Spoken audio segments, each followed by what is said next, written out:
अस्सलाम वालेकुम। आप देख रहे हैं देसी किचन विद शब खान। आज मैं आप सबसे पूछना चाहती हूँ कि लोग इतने बेहिस क्यों हो जाते हैं। आजकल के दौर में अक्सर ये देखने को मिलता है कि लोग इतने बेहिस और खुदगर्ज हो गए हैं कि दूसरों के दुख और तकलीफ का एहसास भी नहीं होता।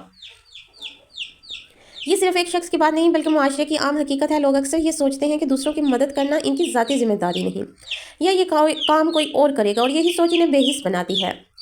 इसकी कई वजूहात हैं। अपनी दुनिया में मगन होना। हर इंसान अपनी ज़िंदगी के मसाइल, काम और रोज़मर्रा के मसाइल में इतना गर्क हो जाता है कि दूसरों की परेशानियों को महसूस नहीं कर पाता। इसे लगता है कि दूसरे मसाइल इससे ताल्लुक़ नहीं रखते, और इसी वजह से वो दूसरों के दुख के लिए हसास नहीं रहता। ज़िम्मेदारी से फ़रार। कुछ लोग समझते हैं कि किसी की मदद करना और इनका काम नहीं है, या ये कि ये ज़िम्मेदारी सिर्फ मखसूस लोगों की है। इस सोच के साथ वो खामोश रह जाते हैं और किसी के लिए कदम नहीं उठाते।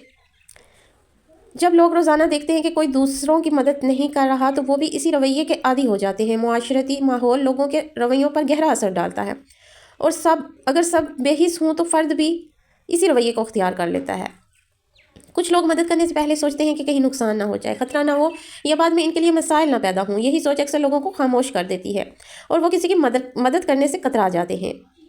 बाज़ लोग अपने दिल और एहसासात को इतना सख्त कर लेते हैं कि वो दूसरों के दुखों को समझने या महसूस करने से कासर हो जाते हैं। इनके लिए सिर्फ अपनी दुनिया ही अहम होती है, और दूसरों की मुश्किलात इनके लिए गैर मुतल्लिक महसूस होती है।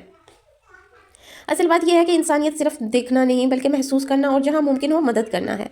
छोटी छोटी मदद से भी किसी की ज़िंदगी बदल सकती है। एक छोटी सी शफ़क़त या ताउन कभी कभी किसी के लिए रोशनी का सबब बन सकती है। अगर हम सब थोड़ा सा दिल खोलें और दूसरों के दुख को महसूस करें, तो बेहिसी के माहौल में भी रोशनी पैदा की जा सकती है। ये समझना ज़रूरी है कि हर इंसान की छोटी सी कोशिश किसी की ज़िंदगी में बड़ा फ़र्क डाल सकती है। बेहिसी की दुनिया में एक छोटी सी रोशनी भी उम्मीद पैदा कर सकती है, और यही असल इंसान